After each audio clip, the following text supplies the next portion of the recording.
Let's quickly cut across to Prime Minister Narendra Modi addressing his Mann Ki Baat. भाई सेवा बंद थी। इस बार बहुत कुछ खुल चुका है। श्रमिक स्पेशल ट्रेनें चल रही हैं, अन्य स्पेशल ट्रेनें भी शुरू हो गई हैं। तमाम सावधानियों के साथ हवाई जहाज उड़ने लगे हैं। धीरे धीरे उद्योग भी चलना शुरू हुआ है, यानी अर्थव्यवस्था का एक बड़ा हिस्सा अब चल पड़ा है, खुल गया है। ऐसे में हमें और ज्यादा सतर्क रहने की आवश्यकता है। 2 गज की दूरी का नियम हो, मुंह पर मास्क लगाने की बात हो सके तो वहां तक घर में रहना हो, ये सारी बातों का पालन जरा भी ढिलाई नहीं बरतनी चाहिए। देश में सबके सामूहिक प्रयासों से कोरोना के खिलाफ लड़ाई बहुत मजबूती से लड़ी जा रही है। जब हम दुनिया की तरफ देखते हैं तो हमें अनुभव होता है कि वास्तव में भारतवासियों की उपलब्धि कितनी बड़ी है। हमारी जनसंख्या ज्यादातर देशों से कई गुना ज्यादा है। हमारे देश में चुनौतियां भी भिन्न प्रकार की हैं, लेकिन फिर भी हमारे देश में कोरोना उतनी तेजी से नहीं फैल पाया जितना दुनिया के अन्य देशों में फैला। कोरोना से होने वाली मृत्यु दर भी हमारे देश में काफी कम है।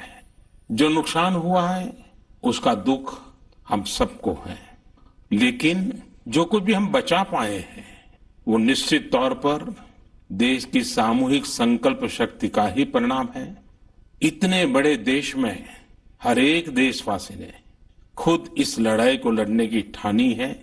ये पूरी मुहिम पीपल ड्रिवन है। साथियों, देशवासियों की संकल्प शक्ति के साथ एक और शक्ति इस लड़ाई में हमारी सबसे बड़ी ताकत है, वो है देशवासियों की सेवा शक्ति। वास्तव में इस महामारी के समय हम भारतवासियों ने ये दिखा दिया है कि सेवा और त्याग का हमारा विचार केवल हमारा आदर्श नहीं है, बल्कि भारत की जीवन पद्धति है।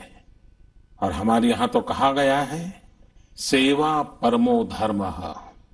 सेवा स्वयं में सुख है, सेवा में ही संतोष है।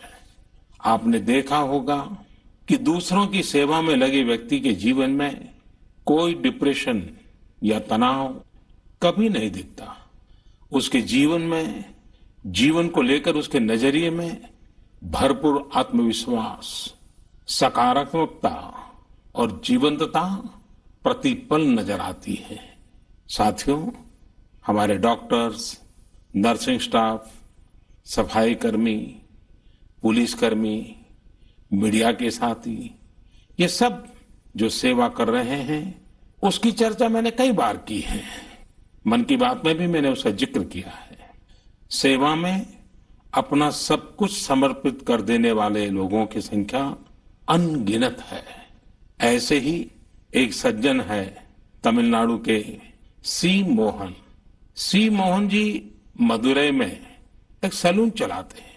अपनी मेहनत की कमाई से इन्होंने अपनी बेटी की पढ़ाई के लिए 5 लाख रुपए बचाए थे, लेकिन इन्होंने ये पूरी राशि इस समय जरूरतमंदों, गरीबों की सेवा के लिए खर्च कर दी। इसी तरह अगरतला में ठेला चलाकर जीवन यापन करने वाले गौतम दास जी अपनी रोजमर्रा की कमाई की बचत में से हर रोज दाल चावल खरीदकर जरूरतमंदों को खाना खिला रहे हैं। पंजाब के पठानकोट से भी एक ऐसा ही उदाहरण मुझे पता चला। यहाँ दिव्यांग भाई राजू ने दूसरों की मदद से जोड़ी गई छोटी सी पूंजी से 3000 से अधिक मास्क बनवाकर लोगों में बांटे। भाई राजू ने इस मुश्किल समय में करीब 100 परिवारों के लिए खाने का राशन भी जुटाया। देश के सभी इलाकों से विमेन सेल्फ हेल्प ग्रुप के परिश्रम की भी अनगिनत कहानियां इन दिनों हमारे सामने आ रही है। गांवों में, छोटे कस्बों में हमारी बहनें, बेटियां हर दिन हजारों की संख्या में मास्क बना रही हैं। तमाम सामाजिक संस्थाएं भी इस काम में इनका सहयोग कर रही हैं। साथियों, ऐसे कितने ही उदाहरण हर दिन दिखाई और सुनाई पड़ रहे हैं। कितने ही लोग खुद भी मुझे नमो ऐप और अन्य माध्यमों के जरिए अपने प्रयासों के बारे में बता रहे हैं। कई बार समय की कमी के चलते मैं बहुत से लोगों का, बहुत से संगठनों का, बहुत सी संस्थाओं का नाम नहीं ले पाता हूं। सेवा भाव से लोगों की मदद कर रहे ऐसे सभी लोगों की मैं प्रशंसा करता हूं, उनका आदर करता हूं, उनका तहे दिल से अभिनंदन करता हूं। मेरे प्यारे देशवासियों, एक और बात जो मेरे मन को छू गई है वो है संकट की इस घड़ी में इनोवेशन। तमाम देशवासी गांवों से लेकर शहरों तक, हमारे छोटे व्यापारियों से लेकर स्टार्टअप तक, हमारी लैब्स कोरोना के खिलाफ लड़ाई में नए नए तरीके इजाद कर रहे हैं, नए नए इनोवेशन कर रहे हैं। जैसे नासिक के राजेंद्र यादव का उदाहरण बहुत दिलचस्प है। राजेंद्र जी नासिक में सतना गांव के किसान हैं। अपने गांव को कोरोना संक्रमण से बचाने के लिए उन्होंने अपने ट्रैक्टर से जोड़कर एक सैनिटाइजेशन मशीन बना ली है और ये इनोवेटिव मशीन बहुत प्रभावी तरीके से काम कर रही है। इसी तरह मैं सोशल मीडिया में कई तस्वीरें देख रहा था। कई दुकानदारों ने 2 गज की दूरी के लिए दुकान में बड़े पाइपलाइन लगा लिए हैं, जिसमें एक छोर से वो ऊपर से सामान डालते हैं और दूसरी छोर से ग्राहक अपना सामान ले लेते हैं। इस दौरान पढ़ाई के क्षेत्र में भी कई अलग अलग इनोवेशन शिक्षकों और छात्रों ने मिलकर किए हैं। ऑनलाइन क्लासेस, वीडियो क्लासेस, उसको भी अलग अलग तरीकों से इनोवेट किया जा रहा है। कोरोना की वैक्सीन पर हमारी लैब्स में जो काम हो रहा है उस पर तो दुनिया भर की नजर है और हम सबकी आशा भी। किसी भी परिस्थिति को बदलने के लिए इच्छा शक्ति के साथ ही बहुत कुछ इनोवेशन पर भी निर्भर करता है। हजारों सालों की मानव जात की यात्रा लगातार इनोवेशन से ही इतने आधुनिक दौर में पहुंची है। इसलिए इस महामारी पर जीत के लिए हमारी ये विशेष इनोवेशंस भी बहुत बड़ा आधार है। साथियों, कोरोना के खिलाफ लड़ाई का यह रास्ता लंबा है। एक ऐसी आपदा जिसका पूरी दुनिया के पास कोई इलाज ही नहीं है, जिसका कोई पहले का अनुभव भी नहीं है, तो ऐसे में नई नई चुनौतियां और उसके कारण परेशानियां हम अनुभव भी कर रहे हैं। ये दुनिया के हर कोरोना प्रभावित देश में हो रहा है और इसलिए भारत भी इससे अछूता नहीं है। हमारे देश में भी कोई वर्ग ऐसा नहीं है जो कठिनाई में ना हो, परेशानी में ना हो। और इस संकट की सबसे बड़ी चोट अगर किसी पर पड़ी है तो हमारे गरीब, मजदूर, श्रमिक वर्ग पर पड़ी है। उनकी तकलीफ, उनका दर्द, उनकी पीड़ा शब्दों में नहीं कही जा सकती। हम में से कौन ऐसा होगा जो उनकी और उनके परिवार की तकलीफों को अनुभव न कर रहा हो। हम सब मिलकर इस तकलीफ को, इस पीड़ा को बांटने का प्रयास कर रहे हैं। पूरा देश प्रयास कर रहा है। हमारे रेलवे के साथी दिन रात लगे हुए हैं। केंद्र हो, राज्य हो, स्थानीय स्वराज की संस्थाएं हो, हर कोई दिन रात मेहनत कर रहे हैं। जिस प्रकार रेलवे के कर्मचारी आज जुटे हुए हैं, वे भी एक प्रकार से अग्रिम पंक्ति में खड़े कोरोना वॉरियर्स ही है। लाखों श्रमिकों को ट्रेनों से और बसों से सुरक्षित ले जाना, उनके खाने पीने की चिंता करना, हर जिले में क्वारंटाइन केंद्रों की व्यवस्था करना, सभी की टेस्टिंग, चेकअप, उपचार की व्यवस्था करना, ये सब काम लगातार चल रहे हैं और बहुत बड़ी मात्रा में चल रहे हैं। लेकिन साथियों, जो दृश्य आज हम देख रहे हैं, इससे देश को अतीत में जो कुछ हुआ उसके अवलोकन और भविष्य के लिए सीखने का अवसर भी मिला है। आज हमारे श्रमिकों की पीड़ा में हम देश के पूर्वी हिस्से की पीड़ा को देख सकते हैं। जिस पूर्वी हिस्से में देश का ग्रोथ इंजन बनने की क्षमता है, जिसके श्रमिकों के बाहुबल में देश को नई ऊंचाई पर ले जाने का सामर्थ्य है, उस पूर्वी हिस्से का विकास बहुत आवश्यक है। पूर्वी भारत के विकास से ही देश का संतुलित आर्थिक विकास संभव है। देश ने जब मुझे सेवा का अवसर दिया, तभी से हमने पूर्वी भारत के विकास को प्राथमिकता दी है। मुझे संतोष है कि बीते वर्षों में इस दिशा में बहुत कुछ हुआ है और अब प्रवासी मजदूरों को देखते हुए बहुत कुछ नए कदम उठाना भी आवश्यक हो गया है और हम लगातार उस दिशा में आगे बढ़ रहे हैं।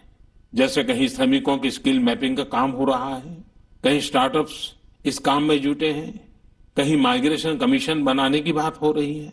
इसके अलावा केंद्र सरकार ने अभी जो फैसले लिए हैं, उससे भी गांवों में रोजगार, स्वरोजगार, लघु उद्योगों से जुड़ी विशाल संभावनाएं खुली हैं। ये फैसले इन स्थितियों के समाधान के लिए हैं, आत्मनिर्भर भारत के लिए हैं। अगर हमारे गांव आत्मनिर्भर होते, हमारे कस्बे, हमारे जिले, हमारे राज्य आत्मनिर्भर होते, तो अनेक समस्याओं ने वो रूप नहीं लिया होता जिस रूप में वो आज हमारे सामने खड़ी है। लेकिन अंधेरे से रोशनी की ओर बढ़ना मानव स्वभाव है। तमाम चुनौतियों के बीच मुझे खुशी है कि आत्मनिर्भर भारत पर आज देश में व्यापक मंथन शुरू हुआ है। लोगों ने अब इसे अपना अभियान बनाना शुरू किया है। इस मिशन का नेतृत्व देशवासी अपने हाथ में ले रहे हैं। बहुत से लोगों ने तो ये भी बताया है कि उन्होंने जो जो सामान उनके इलाके में बनाए जाते हैं, उनकी एक पूरी लिस्ट बना ली है। ये लोग अब इन लोकल प्रोडक्ट्स को ही खरीद रहे हैं और वोकल फॉर लोकल को प्रमोट भी कर रहे हैं। मेक इन इंडिया को बढ़ावा मिले, इसके लिए सब कोई अपना अपना संकल्प जता रहा है। बिहार के हमारे एक साथी श्रीमान हिमांशु ने मुझे नमो ऐप पर लिखा है कि वो एक ऐसा दिन देखना चाहते हैं जब भारत विदेश से आने वाले आयात को कम से कम कर दे, चाहे पेट्रोल, डीजल, ईंधन का आयात हो, इलेक्ट्रॉनिक आइटम्स का आयात हो, यूरिया का आयात हो या फिर खाद्य तेल का आयात हो। मैं उनकी भावनाओं को समझता हूं। हमारे देश में कितनी ही ऐसी चीजें बाहर से आती हैं जिन पर हमारे ईमानदार टैक्स पेयर्स का पैसा खर्च होता है, जिनका विकल्प हम आसानी से भारत में तैयार कर सकते हैं। असम के सुदीप ने मुझे लिखा है कि वो महिलाओं के बनाए हुए लोकल बैम्बू प्रोडक्ट्स का व्यापार करते हैं और उन्होंने तय किया है कि आने वाले 2 वर्ष में वे अपने बैम्बू प्रोडक्ट को एक ग्लोबल ब्रांड बनाएंगे। मुझे पूरा भरोसा है आत्मनिर्भर भारत अभियान इस दशक में देश को नई ऊंचाई पर ले जाएगा। मेरे प्यारे देशवासियों, कोरोना संकट के इस दौर में मेरी विश्व के अनेक नेताओं से बातचीत हुई है, लेकिन मैं एक सीक्रेट जरूर आज बताना चाहूंगा। विश्व के अनेक नेताओं की जब बातचीत होती है तो मैंने देखा इन दिनों उनकी बहुत ज्यादा दिलचस्पी योग और आयुर्वेद के संबंध में होती है। कुछ नेताओं ने मुझसे पूछा कि कोरोना के इस काल में ये योग और आयुर्वेद कैसे मदद कर सकते हैं। साथियों, अंतर्राष्ट्रीय योग दिवस जल्द ही आने वाला है। योग जैसे जैसे लोगों के जीवन से जुड़ रहा है, लोगों में अपने स्वास्थ्य को लेकर जागरूकता भी लगातार बढ़ रही है। अभी कोरोना संकट के दौरान भी ये देखा जा रहा है कि हॉलीवुड से हरिद्वार तक घर में रहते हुए लोग योग पर बहुत गंभीरता से ध्यान दे रहे हैं। हर जगह लोगों ने योग और उसके साथ साथ आयुर्वेद के बारे में और ज्यादा जानना चाहा है, उसे अपनाना चाहा है।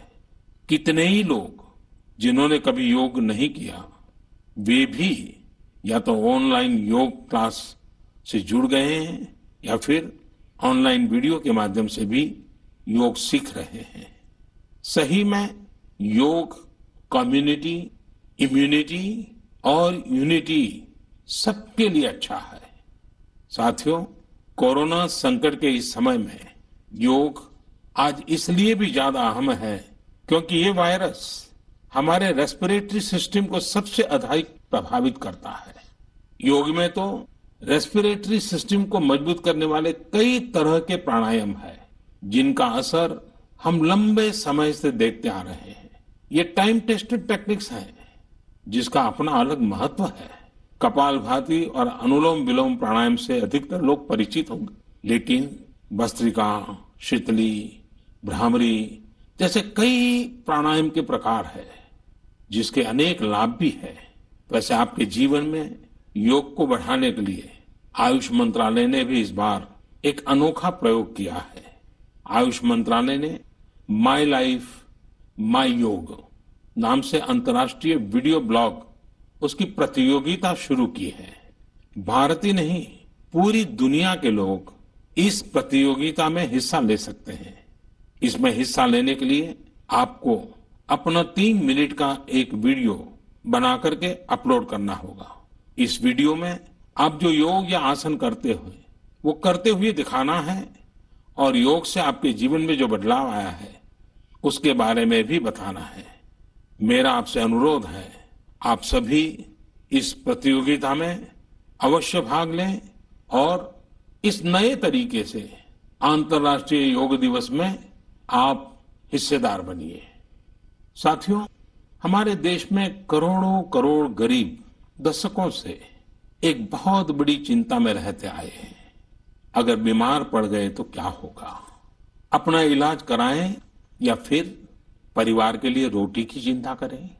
इस तकलीफ को समझते हुए इस चिंता को दूर करने के लिए ही करीब 1.5 साल पहले आयुष्मान भारत योजना शुरू की गई थी।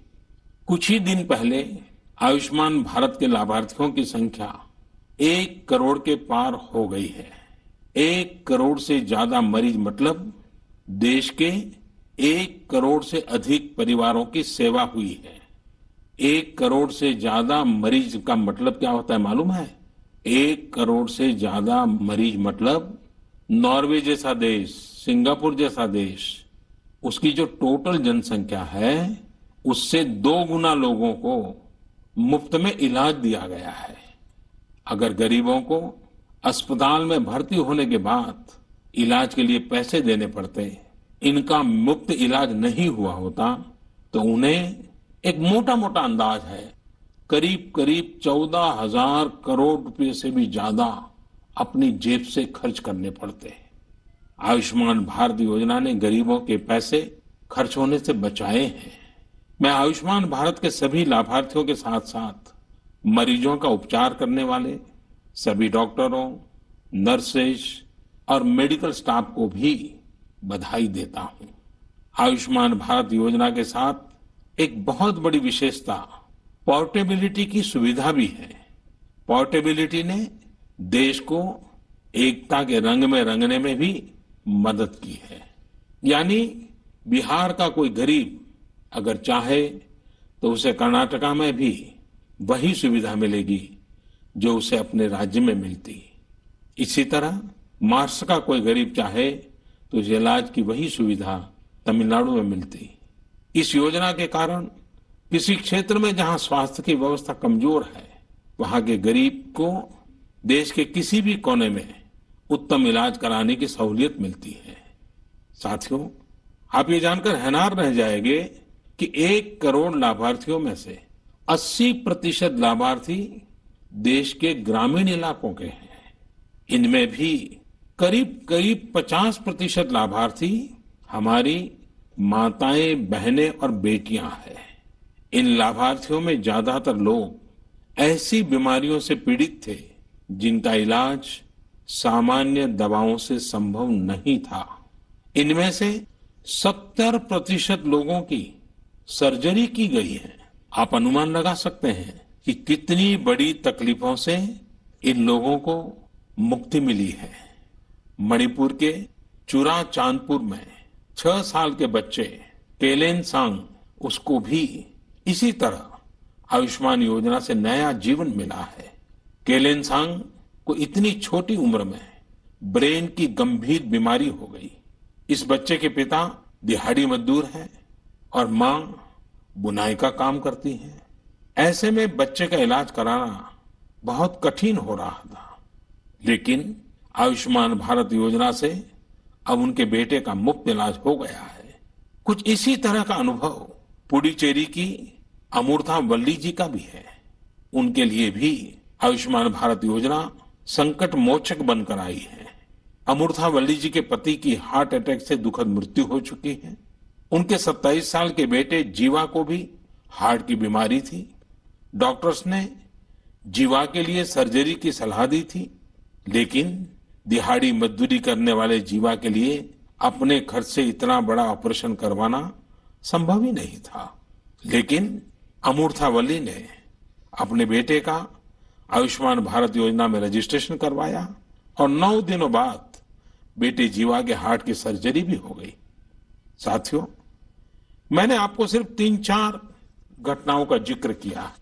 आयुष्मान भारत से तो ऐसी 1 करोड़ से अधिक कहानियां जुड़ी हुई है। ये कहानियां जीते जागते इंसानों की हैं। दुख तकलीफ से मुक्त हुए हमारे अपने परिवारजनों की है। आपसे मेरा आग्रह है, कभी समय मिले तो ऐसे व्यक्ति से जरूर बात करिएगा जिसने आयुष्मान भारत योजना के तहत अपना इलाज कराया हो।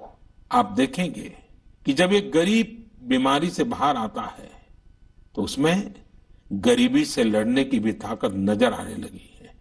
और मैं हमारे देश के ईमानदार टैक्स पेयर से कहना चाहता हूं, आयुष्मान भारत योजना के तहत जिन गरीबों का मुफ्त इलाज हुआ है, उनके जीवन में जो सुख आया है, संतोष मिला है, उस पुण्य के असली हकदार आप भी हैं। हमारा ईमानदार टैक्स पेयर भी इस पुण्य का हकदार है। मेरे प्यारे देशवासियों, एक तरफ हम महामारी से लड़ रहे हैं तो दूसरी तरफ हमें हाल में पूर्वी भारत के कुछ हिस्सों में प्राकृतिक आपदा का भी सामना करना पड़ा है। पिछले कुछ हफ्तों के दौरान हमने पश्चिम बंगाल और उड़ीसा में सुपर साइक्लोन अम्फान का कहर देखा। तूफान से अनेकों घर तबाह हो गए, किसानों को भी भारी नुकसान हुआ। हालात का जायजा लेने के लिए मैं पिछले हफ्ते उड़ीसा और पश्चिम बंगाल गया था। पश्चिम बंगाल और उड़ीसा के लोगों ने जिस हिम्मत और बहादुरी के साथ हालात का सामना किया है, प्रशंसनीय है। संकट की इस घड़ी में देश भी हर तरह से वहां के लोगों के साथ खड़ा है। साथियों, एक तरफ जहां पूर्वी भारत तूफान से आई आपदा का सामना कर रहा है, वहीं दूसरी तरफ देश के कई हिस्से टिड्डियों या लोकस के हमले से प्रभावित हुए हैं। इन हमलों ने फिर हमें याद दिलाया है कि ये छोटा सा जीव कितना नुकसान करता है। टिड्डी दल का हमला कई दिनों तक चलता है, बहुत बड़े क्षेत्र पर इसका प्रभाव पड़ता है। भारत सरकार हो, राज्य सरकार हो, कृषि विभाग हो, प्रशासन भी इस संकट के नुकसान से बचने के लिए, किसानों की मदद करने के लिए आधुनिक संसाधनों का भी उपयोग कर रहा है। नए नए आविष्कार की तरफ भी ध्यान दे रहा है। और मुझे विश्वास है कि हम सब मिलकर के हमारे कृषि क्षेत्र पर ये जो संकट आया है, उससे भी लोहा लेंगे, बहुत कुछ बचा लेंगे। मेरे प्यारे देशवासियों, कुछ दिन बाद ही 5 जून को पूरी दुनिया विश्व पर्यावरण दिवस मनाएगी। विश्व पर्यावरण दिवस पर इस साल की थीम है बायोडायवर्सिटी, यानी जैव विविधता। वर्तमान परिस्थितियों में यह थीम विशेष रूप से महत्वपूर्ण है। लॉकडाउन के दौरान पिछले कुछ हफ्तों में जीवन की रफ्तार थोड़ी धीमी जरूर हुई है, लेकिन इससे हमें अपने आसपास प्रकृति की समृद्ध विविधता को, जैव विविधता को करीब से देखने का अवसर भी मिला है। आज कितने ही ऐसे पक्षी जो प्रदूषण और शोर शराबे में ओझल हो गए थे, सालों बाद उनकी आवाज को लोग अपने घरों में सुन रहे हैं। अनेक जगहों से जानवरों के उन्मुक्त विचरण की खबरें भी आ रही है। मेरी तरह आपने भी सोशल मीडिया में जरूर इन बातों को देखा होगा, पढ़ा होगा। बहुत लोग कह रहे हैं, लिख रहे हैं, तस्वीरें साझा कर रहे हैं कि वो अपने घर से दूर दूर पहाड़ियां देख पा रहे हैं, दूर दूर जलती हुई रोशनी देख रहे हैं। इन तस्वीरों को देखकर कई लोगों के मन में ये संकल्प उठा होगा, क्या हम उन दृश्यों को ऐसे ही बना रख सकते हैं? इन तस्वीरों ने लोगों को प्रकृति के लिए कुछ करने की प्रेरणा भी दी है। नदियां सदा स्वच्छ रहें, पशु पक्षियों को भी खुलकर जीने का हक मिले, आसमान भी साफ सुथरा हो, इसके लिए हम प्रकृति के साथ तालमेल बिठाकर जीवन जीने की प्रेरणा ले सकते हैं। मेरे प्यारे देशवासियों, हम बार बार सुनते हैं, जल है तो जीवन है, जल है तो कल है, लेकिन जल के साथ हमारी जिम्मेवारी भी है। वर्षा का पानी, बारिश का पानी, ये हमें बचाना है, एक एक बूंद को बचाना है। गांव गांव वर्षा के पानी को हम कैसे बचाएं? परंपरागत बहुत सरल उपाय हैं। उन सरल उपाय से भी हम पानी को रोक सकते हैं। 5 दिन 7 दिन भी अगर पानी रुका रहेगा तो धरती माँ के पास बुझाएगा, पानी फिर जमीन में जाएगा, वही जल जीवन की शक्ति बन जाएगा। और इसलिए इस वर्षा ऋतु में हम सबका प्रयास रहना चाहिए कि हम पानी को बचाएं, पानी को संरक्षण करें। मेरे प्यारे देशवासियों, स्वच्छ पर्यावरण सीधे हमारे जीवन, हमारे बच्चों के भविष्य का विषय है। इसलिए हमें व्यक्तिगत स्तर पर भी इसकी चिंता करनी होगी। मेरा आपसे अनुरोध है कि इस पर्यावरण दिवस पर कुछ पेड़ अवश्य लगाएं और प्रकृति की सेवा के लिए कुछ ऐसा संकल्प अवश्य लें जिससे प्रकृति के साथ आपका हर दिन का रिश्ता बना रहे। हाँ, गर्मी बढ़ रही है, इसलिए पक्षियों के लिए पानी का इंतजाम करना मत भूलिएगा। साथियों, हम सबको ये भी ध्यान रखना होगा कि इतनी कठिन तपस्या के बाद, इतनी कठिनाइयों के बाद देश ने जिस तरह हालत संभाला है उसे बिगड़ने नहीं देना है। हमें इस लड़ाई को कमजोर नहीं होने देना है। हम लापरवाह हो जाएं, सावधानी छोड़ दें, ये कोई विकल्प नहीं है। कोरोना के खिलाफ लड़ाई अब भी उतनी ही गंभीर है। आपको, आपके परिवार को कोरोना से अभी भी उतना ही गंभीर खतरा हो सकता है। हमें हर इंसान की जिंदगी को बचाना है। इसलिए 2 गज की दूरी, चेहरे पर मास्क, हाथों को धोना, इन सब सावधानियों का वैसे ही पालन करते रहना है जैसे अभी तक करते आए हैं। मुझे पूरा विश्वास है कि आप अपने लिए, अपनों के लिए, अपने देश के लिए ये सावधानी जरूर रखेंगे। इसी विश्वास के साथ आपके उत्तम स्वास्थ्य के लिए मेरी हार्दिक शुभकामनाएं हैं। अगले महीने फिर एक बार मन की बात अनेक नए विषयों के साथ जरूर करेंगे। धन्यवाद। Prime Minister Narendra Modi's much needed Mann Ki Baat, a motivating speech there. We hope you've heard it, enjoyed it. On that note, we're going to wrap this bulletin. Stay tuned for more news and updates on the other.